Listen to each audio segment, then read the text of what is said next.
Gentleman's recognized 2.5 minutes. Thank you, Mr. Speaker. Today I rise in opposition to H.R. 8. This legislation claims to be a solution to gun violence, yet does nothing to actually solve the real problems that contribute to this crisis. As it stands now, this legislation does nothing to make our schools, churches, or communities safer. In fact, it only infringes on the constitutionally guaranteed Second Amendment rights of law-abiding citizens, something I cannot support. This bill will criminalize the private transfer of firearms and will make exercising basic constitutional rights impossibly expensive for millions of law-abiding Americans. Not to mention, it is essentially unenforceable without a national gun registry. But let's be honest, that's where my colleagues on the other side of the aisle want to end up, registering firearms so they can systematically take them away. We must stop our nation from falling down this slippery slope. I think we can all agree that something needs to be done to stop the illegal ownership and misuse of firearms, but H.R. 8 is not the answer.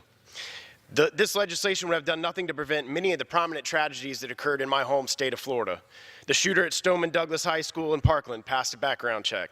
The shooter at Pulse nightclub in Orlando passed a background check. And just weeks ago, a man who murdered 5 women in my district passed a background check. H.R. 8 would have done nothing to stop these violence acts, just like the previous attempts to require universal background checks have done nothing to prevent actual crimes. If Democrats were serious about gun violence, they would have voted for my amendment. I filed an amendment in committee that would have required law enforcement to be notified upon the attempt of someone to purchase a firearm and failed a background check. Law enforcement would have been notified. But instead of supporting policies that curtail legal possession of firearms, the Democrats on both the Judiciary and Rules Committee rejected my proposal. How is that unreasonable?